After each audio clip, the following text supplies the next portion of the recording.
If you're not excited about waking up in the morning, if you're sitting around bored out of your mind, if you got time to do everything anybody asks you to do, if when you tell your dreams to all your friends, it makes sense to them, you got your lid on, man. Your dreams should not make sense to everybody. You got to say something that make people go, how you going to do that? That's when you got the lid off. But like I always say, life is 10% what happens to you, is 90% what you do about it. The first step is getting completely and brutally honest enough to say, I am tired of myself. When you say I'm sick and tired of being sick and tired, that's the facilitator of change. That's when you're ready to say these words, no more excuses. No more excuses. Be clear in your mind in what you intend to achieve.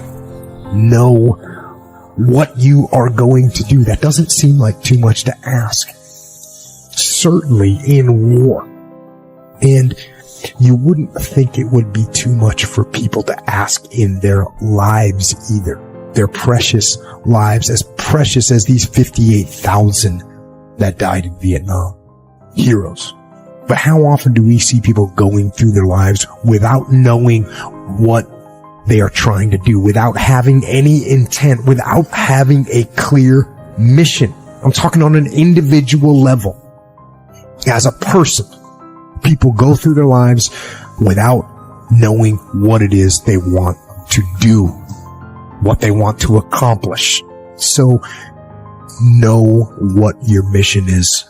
Know what your intent as the commander of your life. Know what your intent is, and then fight with everything you've got to win. That the reason I'm here is I dream big dreams. I dream the kind of dreams that other people said would not be possible. I'm also living proof. This isn't a Hollywood movie. I come literally from the other side of the track. If you saw where I grew up, and we took a picture of it, the neighborhood, the setting, you'd say it's impossible that someone could come from there and get here. But it is possible. And not to sound too trite, it's possible because we still live in a country where the entrepreneurial spirit is so alive and so well. And anyone in this country, if you dream big and surround yourself with great people and leave your ego at the door and share success with others and have a little luck along the way, you can do anything. But there will be people along the way, and I remember this, who will say to you, you know, you're dreaming too big. It's not possible. Those things just can't happen.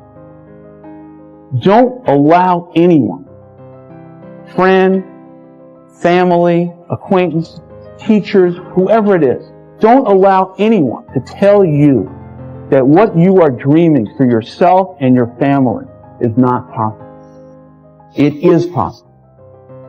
Don't be one of those people 20 years from now are going to be walking around in a 9-to-5 job, miserable and angry and bitter because you let your dreams get away from you because you did not believe strongly enough in yourself and what was possible. Don't allow that to happen. This is an unbelievable time. And I can't encourage you enough to continue to think that things are possible and that your dreams can come true. The only reason you keep saying there isn't is you feel so exhausted about where you are. But life, the universe, or God is just testing you because there is another level. There's a level where all your dreams are realized. There's a level that you've always dreamed about. It is real. It has not gone away. But it takes that extra burst when you think there's nothing left. There's no way. You've tried everything 10 million times and you keep going. It's almost like God is saying, if you keep hitting this wall enough times, I will see that you will not stop, that you are filled with that level of determination, faith, and courage, and then the door opens and you get to that next level. But what most people don't know is the next level is just 2 millimeters above. And it's called Outstanding, ladies and gentlemen, outstanding. I was raised in southwest Idaho. My parents gave me an incredibly excellent start in my life, which I appreciated very much. But I quit school at age 19, unfortunately. My reasoning was, I'm smart enough to get a job. How much smarter do you need to be?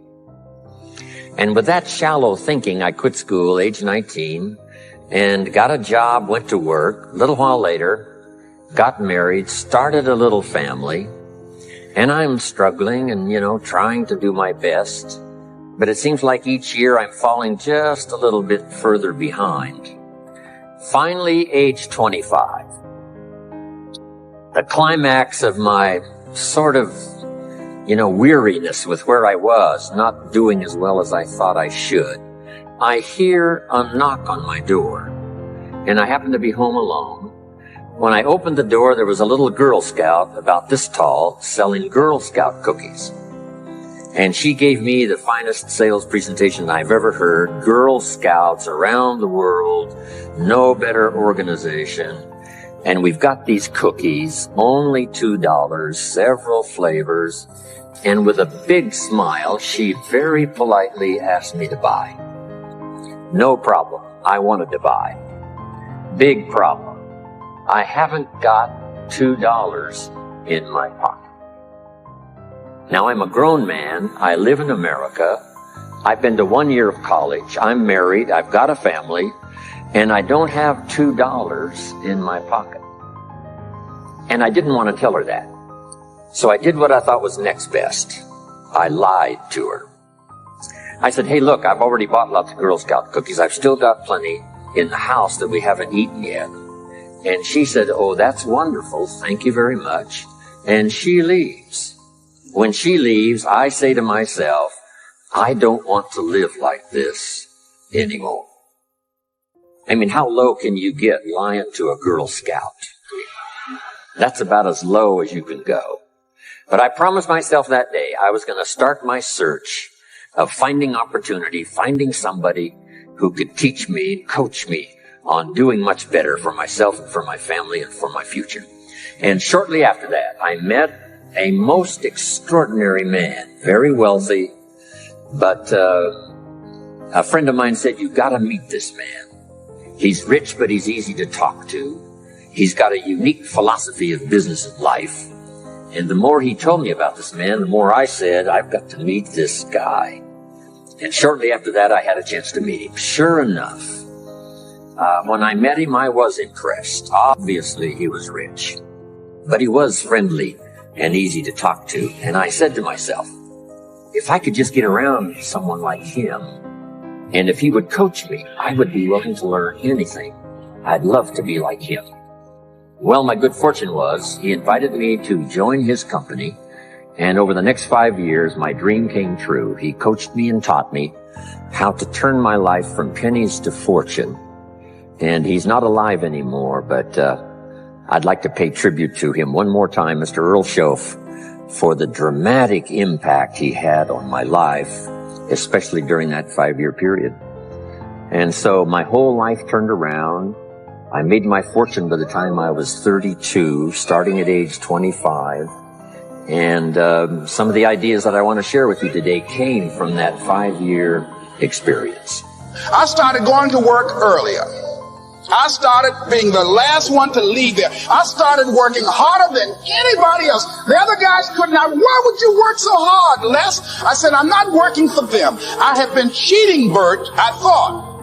I've been cheating myself and my family. Wherever you are, whatever you're doing, do it with everything that you have. Develop the habit of giving more than what you're paid for. Develop the habit of setting standards that others will be measured by. Someone said, do not go where the path may lead, but go where there's no path and leave a trail. The fool is the precursor to the Savior. Why? Because you're a fool when you start something new. And so if you're not willing to be a fool, then you'll never start anything new. And if you never start anything new, then you won't develop. And so the willingness to be a fool is the precursor to transformation. And that's the same as humility. And so if you're going to write your destiny, you can do a bad first job. You're going to get smarter as you move forward. That's the thing, is that so something beckons to you. That's what happens here. Maybe the star that Geppetto wished on was the wrong damn star, but at least it was a star, right? At least it was in the sky. At least it moved him forward. And so you say in your life, well, something grips you and fills you with interest. And you think, well, should I do that? And the answer is, if not that, then something. What if it's a mistake? It's a mistake. Rest assured. What do you know?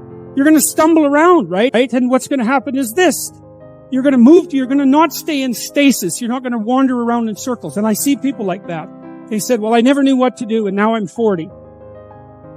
It's like, that's not so good. That's not so good. And you might say, well, and there is a literature too that suggests that people are a lot more unhappy when they look back in their lives about the things they didn't do than they are about the mistakes they made while they were doing things. And so that's really worth thinking about too, because there's redemptive mistakes. And a redemptive mistake would be a mistake that you make when you go out and try to do something. You know, you think, okay, I'm going to try to do this. And you're not good at it. You make a bunch of mistakes. It's like, what's the consequence? If you pay attention, is you're not quite so stupid anymore. That's the thing, is you've been informed by the results of your errors. And so what happens is you follow the beacon, you follow the light. And you're blind, so you don't know where the light is. It's dimly apprehended only, and you're afraid to follow it. But you decide to take some stumbling steps towards it. And as you take stumbling steps towards it, you become illuminated and enlightened and informed because of the nature of your experience, because you're pushing yourself beyond where you are, and you're going into the country that you have not yet been in, and you learn something. And so what happens then is the star moves. You move 10 feet towards it, and you think, no, that's not right. I didn't get it right. It isn't there. It's actually there. And so then you see it somewhere else, and you shift yourself slightly, and you move forward. And that's what happens, is that you continue as you change. The thing that guides you forward moves, right? It's like God in the desert in Egypt, the pillar of light that you're following. It's moving. It's not a permanent thing. You move towards it, it moves away. It guides you forward. And so you say, well, is what I'm aiming at paradise itself? And the answer to that is no, because what do you know? You couldn't see paradise if it was right in front of you, but you might get a glimmer of it. And so you move towards it and you grow. And then the next time you open your eyes, you see a little bit more clearly. And that's what happens, is that just happens over and over, right? It keeps moving. And so you move like this. But the thing that's so cool is that all those zigs and zags, you say, and each of those zags and zigs is a catastrophe. I hit a wall, my God, and then I had to die a little bit, and I barely got back up. It's a phoenix transformation at each turn, and it's painful. But the thing is that even though you've traveled 20 miles, let's say, on that road, and you've only moved 3 miles forward, you've moved 3 miles forward instead of falling backwards, because that's the thing too, is that if you stand still, you fall backwards. You cannot stand still, because the world moves away from you if you stand still. And there's no stasis. There's only backwards. And so if you're not moving forwards, then you're moving backwards. And that's more of the underlying truth of the Matthew principle. To those who have everything, more will be given. From those who have nothing, everything will be taken. It's a warning. Do not stay in one place. Well, as you zig and zag, maybe the cataclysm of each transformation starts to lessen. There's not so much of you that has to die with every mistake. And maybe you end up oriented at least reasonably properly. And if you were sensible, that would have been your trip. But it wasn't, right? It's that. And perhaps it's a lot worse than that. Perhaps there's no shortage of backtracking, but it doesn't matter, because as you stumble forward, you illuminate and inform yourself. And perhaps that's partly because the world is made of information. And if you encounter it and tangle with it, then it informs you. And then you become informed, and then you're information, and then you're ready. Life is nothing but a journey with lessons, hardships, heartache, and special moments. It will ultimately lead us to our destination, our purpose in life. The road will not always be plain. In fact, throughout our travels, we will face many challenges. These challenges will always test your courage, strengths, weaknesses, and faith. Along our way, we may encounter obstacles that will come between the paths and we are destined to take. In order to be on the right path, we must overcome these obstacles. Sometimes these obstacles are really blessings in disguise. Only we don't understand that at that time. The secret of life is best known to those who are not attached to anything deeply so much. Therefore, they remain out of touch with worries and shifting fortunes of their lives. They are the people who do not measure their lives in terms of materialistic possessions, but by measuring their lives in terms of people they cannot live without. Lastly, we will conclude that we should make life worthwhile. It should be with the life of our family and friends that life can be made beautiful. Life can be more beautiful and purposeful by discharging our duties in our family, at work, society, and world at large. It's very much pleasant for a person when he has the ability to find out beauty in everything, to find out happiness in everything. When you are content, you have the satisfaction of your life and you are ready to be happy, then the life is beautiful for you, definitely.